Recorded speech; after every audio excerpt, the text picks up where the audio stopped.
تطلب الصراع العربي الإسرائيلي مشاركة الرؤساء الأمريكيين في التوسط واقتراح الحلول، فمنذ رئاسة جورج دبليو بوش تباينت مناهج القادة الأمريكيين بشكل كبير، وتشكلت من خلال الأيديولوجيات المختلفة والتطورات الإقليمية والضغوط الدولية.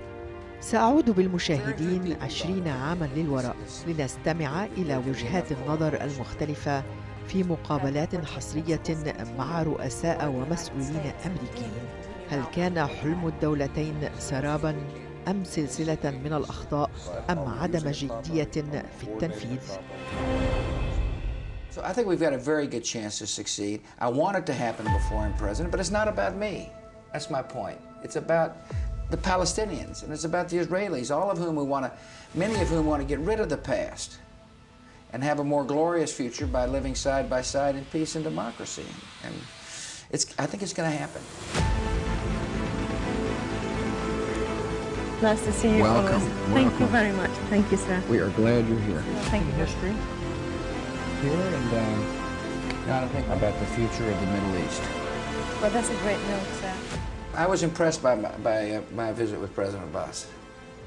He's a courageous man. He told me some things that were very strong in terms of the development of democracy, which I appreciate because, as you know, I've articulated the vision of a Palestinian state, a democracy living side by side with Israel. And I think it can happen. And I know first and foremost it takes strong leadership. And President Abbas showed me something in the Oval Office, which is one, a deep desire to defeat terror and promote democracy. And he understands, as he said, that we can't have armed gangs, whether they be in a political party or not, destabilizing the situation. And so he's had one authority, one law, one gun policy. Right. And I believe he means it. Right. So you would like him to disarm the Hamas and Jihad before the election? Well, as he said, what he's going to do is to make sure there's no armed presence on the streets, and I would like for him to follow through on that. I believe that his party will win because his party is one of peace, and I think most people want peace.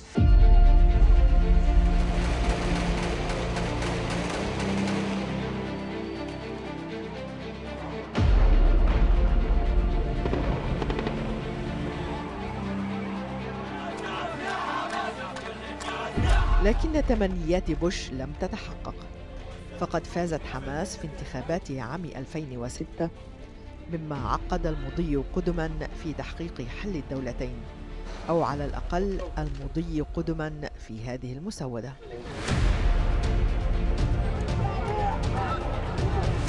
وبدون ذلك لن يهدأ لنا بال.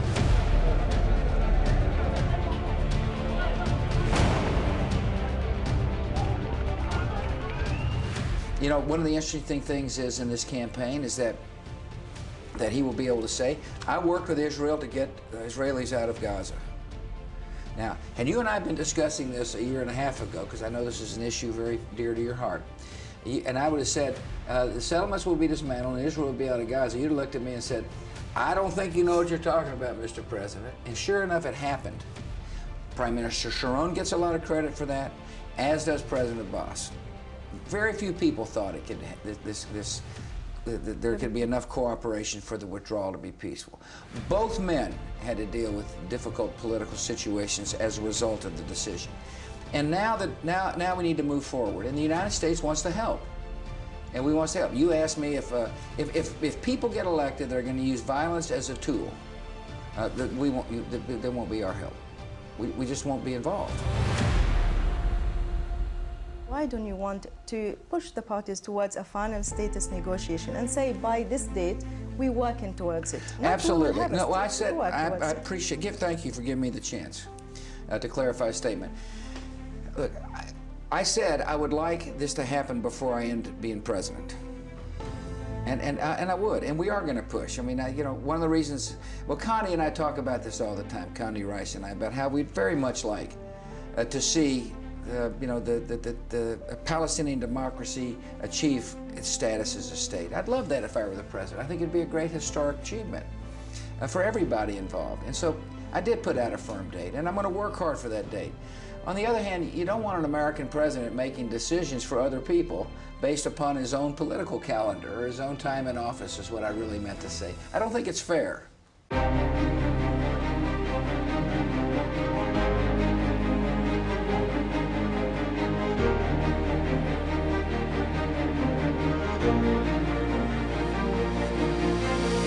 Let me tell you something about what I know.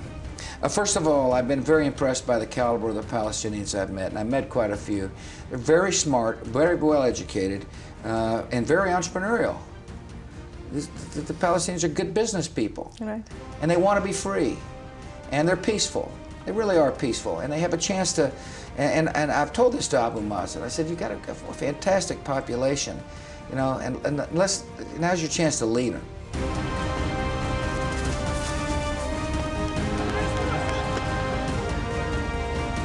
بضغط من وزيرة الخارجية الأمريكية كونداليزا رايس تم تشكيل فريق تفاوضي من رئيس الوزراء السابق أحمد قريع رئيساً لفريق منظمة التحرير الفلسطينية ووزيرة الخارجية تسيفي ليفني رئيسة للفريق الإسرائيلي، ذلك من أجل التحضير لمؤتمر دولي في سبتمبر عام 2008 عرف باسم أنافلس. المؤتمر لم يقدم حلاً لأي من القضايا الجوهرية مثل الحدود والمستوطنات والقدس واللاجئين، واقتصر على التأكيد على هدف الدولتين إسرائيل وفلسطين تعيشان جنباً إلى جنب في سلام وأمان، والبدء بمحادثات ثنائية. We have a roadmap, and everyone needs to fulfill the conditions of the roadmap. But at the end of the roadmap, there's a destination called the Palestinian state. And I think it makes sense to begin to talk about how you get to that destination, what the Palestinian state will look like, what has to be achieved in order to get to a Palestinian state. And I hope that the agenda will include some of that discussion, but we're going to take it one step at a time. It's important for me to recognize that Prime Minister Omar and President Abbas have also established a bilateral channel in which they have made progress. And I hope that I can bring some energy, perhaps some ideas to get the parties talking about these issues. But the one thing that I don't want to do is to make this an American initiative.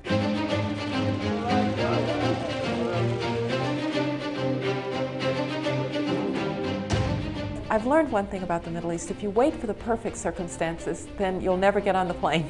And so I'm going to get on the plane. I'm looking forward to the discussions with the Prime Minister and the President, and I think they will be fruitful.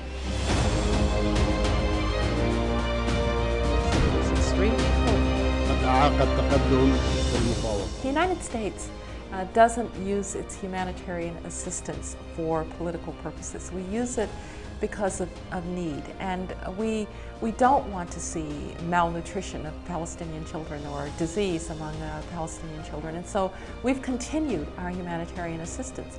On the security front, we need to, because of our own laws, make certain that that security assistance is going to forces that adhere to principles that the United States holds. That's true, by the way, of our security assistance around the world. I'll show you the Rose Garden. Let's walk and talk as we go down the line. It's beautiful. When are we going to miss flowers today? Chief, but you know, the White House is a lot of really interesting. Part of the plan is for people to see better life, and the other part of the plan is for there to be a clearly defined state. So it's no longer just a two-state solution. It's here's what the borders will look like, here's how we're going to deal with the refugees, here's how we're going to deal with, you know, the different complicated issues. So people can actually see and analyze, do I want this, or do I want what's happening in Gaza, for example? And given that choice, I'm confident, having met a lot of Palestinians and know the Palestinians fairly well, about how people just want peace. They want their children to grow up in peace, and they want to be able to make a living. Look, the Palestinians are very entrepreneurial and people. They know how to make a good living, and that's all they want.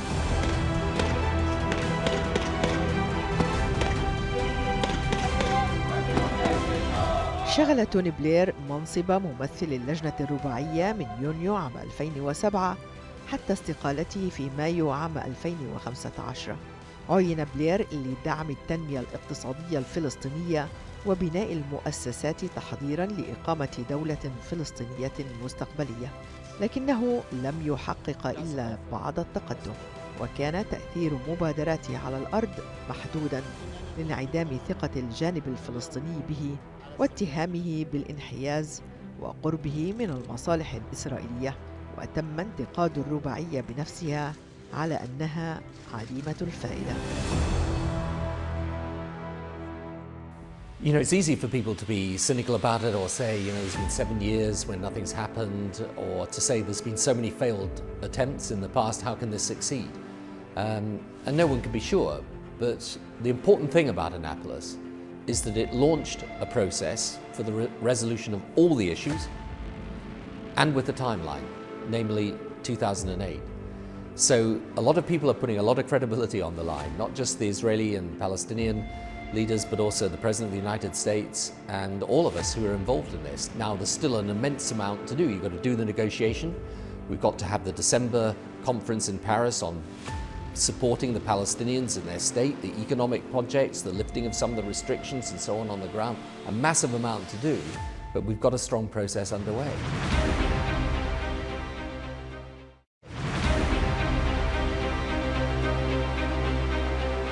I just want to thank President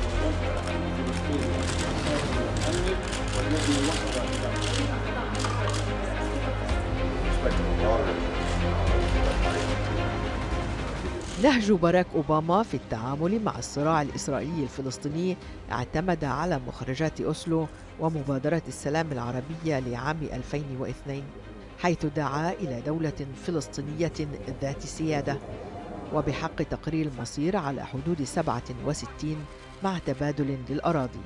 وعين السيناتور جورج ميتشل كمبعوث له، لكنه سرعان ما اصطدم بالتعنت ورفض نتنياهو لحل الدولتين، حيث اعتبر حدود 67 غير قابلة للدفاع عنها.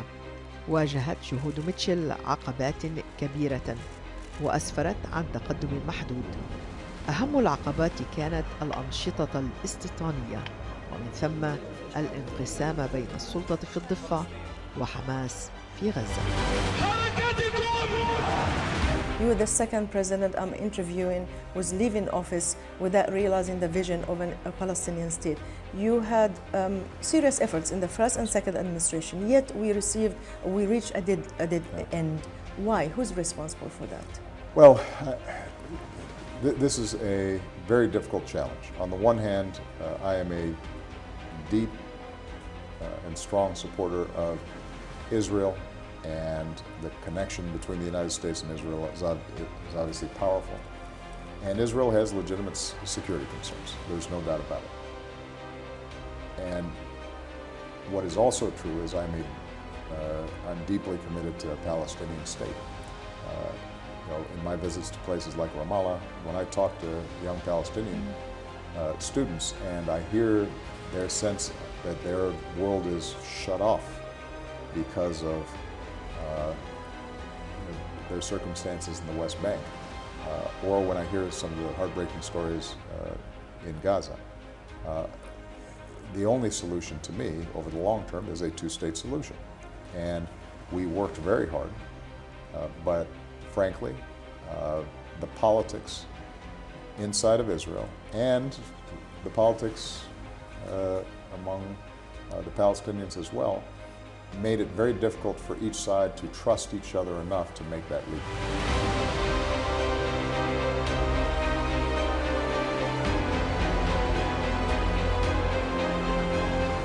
I think at this point, realistically, we can do is to try to rebuild trust, not through a big overarching deal, which I don't think is probably possible in the next year, given the makeup of the Netanyahu government, given the challenges I think that exist for President Abbas.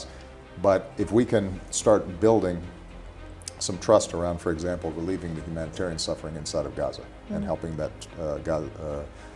ordinary people in Gaza to recover from the devastation that happened last year. if we can do more to create business opportunities and jobs inside the territories, if we can, slowly rebuild that kind of trust, then I continue to believe that the logic of a two-state solution will reassert itself. Because I've said to the Israelis, you cannot remain a state that is both a democracy and Jewish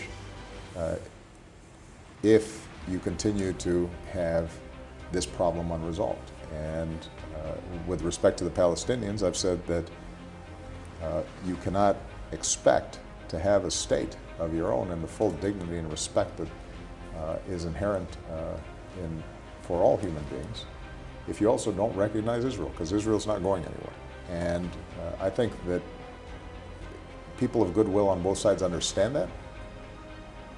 Unfortunately, the politics of fear has been stronger than the politics of hope over recent years, partly because of the chaotic situation in the region overall. And it's going to take some time to rebuild it, but as I said yesterday at Camp David, nobody would have imagined that Israel and Egypt would remain at peace for decades, until finally leadership seized the day. And the United States wants to be a strong partner in this. We can't do it for the Palestinians, the Israelis, but we can continue to push for what we believe is the truth and what we believe is right. So tomorrow at 12 o'clock we'll be announcing a plan, and it's a very big plan. It will be a suggestion between Israel and the Palestinians. في يناير من عام 2020 أطلق مستشار الرئيس ترامب وصهره جاريد كوشنر خطة للسلام في الشرق الأوسط عرفت على نطاق واسع باسم صفقة القرن. الخطة لم ترتكز على حل الدولتين، بل وضعت تصوراً لشكل من أشكال دولة فلسطينية منزوعة السلاح تضم فيها إسرائيل أجزاء كبيرة من الضفة الغربية بما فيها المستوطنات الكبرى، مقابل تبادل لأراضٍ صحراوية جنوب إسرائيل. تحتفظ فيها أيضاً بالقدس عاصمة موحدة، ويسمح للفلسطينيين بإنشاء عاصمة لهم خارج الجدار الأمني في القدس الشرقية. The issue of where the capital is of a Palestinian state, that was not originally a Palestinian claim. It was a Jordanian claim for land, and they relinquished that claim, and that's okay. But if they want, and again, they've been fighting all these years to get a state. This is the first time they have a state on the table. And again, the dispute between the Israelis and the Palestinians is about territorial dispute and a security dispute, right? And that's about where do you draw the line. And the outcome to that is arbitrary, right? Because it's two sides agreeing on something that's maybe based in history or maybe based in negotiation. And so what you have here is an opportunity. If the Palestinian leadership doesn't like where we're drawing the line, let them show up at the table and let them negotiate and say, hey, we'd like to include this part here, we'd like to include that part there, but you're not going to get that by doing a day of rage. All doing a day of rage shows is that they're not ready to have a state.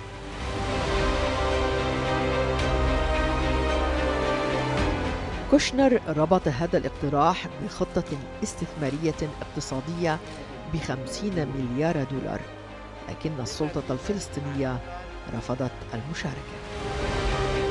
If they show up at the table and agree to the different terms and conditions, and these aren't wild terms and conditions, these are terms and conditions that every other state in the world has to abide by. So nobody's entitled to just become a state because you want to be. You have to show the world that you're ready to be a state. So if they're willing to abide by the conditions of what a normal state will be like, and they want to go and do that, the world is ready to help them do that, and we can start tomorrow. But it's really up to their leadership to take that path. But I will say the Palestinian leadership has a perfect track record of not making a deal.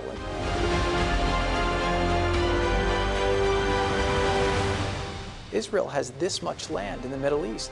I think it's 500 times more Arab and Muslim land than Israel has. So you would have thought there was 800,000 Jewish refugees and there was 800,000 Palestinian refugees.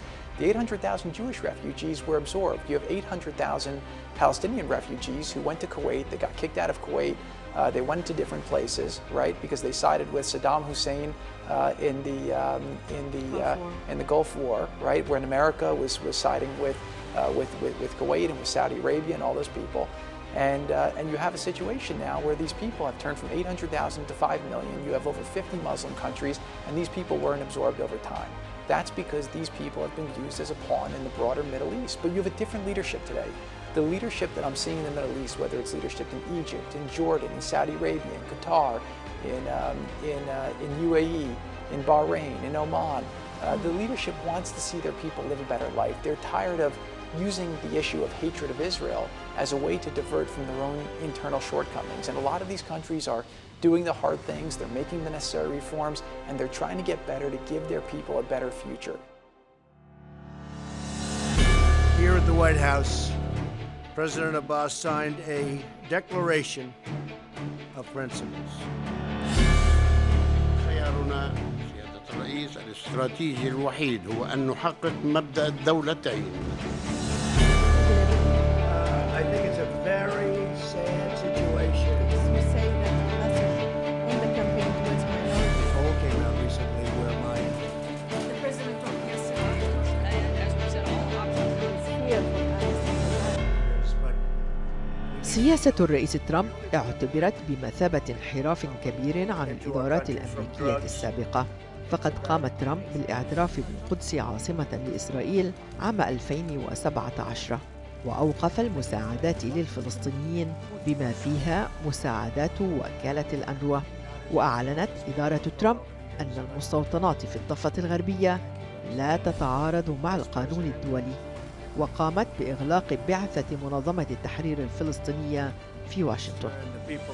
نهج ترامب كان ينظر إليه على أنه يتماشى مع نهج حكومة نتنياهو. لكن الرئيس ترامب وفي أكتوبر عام 2024 تحدث معنا عن خطة مختلفة، وهي إنهاء الصراعات جميعها والحديث عن سلام دائم في الشرق الأوسط. we have great relationships and we're going to get it done, and it's going to get done properly. But you want a lasting peace. You don't want this to go on every 5 years, every 2 years, every 10 years. You want to have a lasting peace, so we're going to get that done. Do you believe now with the killing of the Hamas leader and Hezbollah leader, there is a chance for negotiation? I do. I think they've even suggested it, and not from strength, they've suggested it, but we still have to win a race. We did very well the second time. We won it the first time. We did much better the second time, but a lot of bad things took place. And so, you know, it's so sad to think that if I were president, that war would have never started. You wouldn't have all those dead people, all those, you know, just demolished cities and areas. You wouldn't have had October 7th. That's the most important. You wouldn't have had that. And all of the destruction and the hatred and everything else that followed October 7th.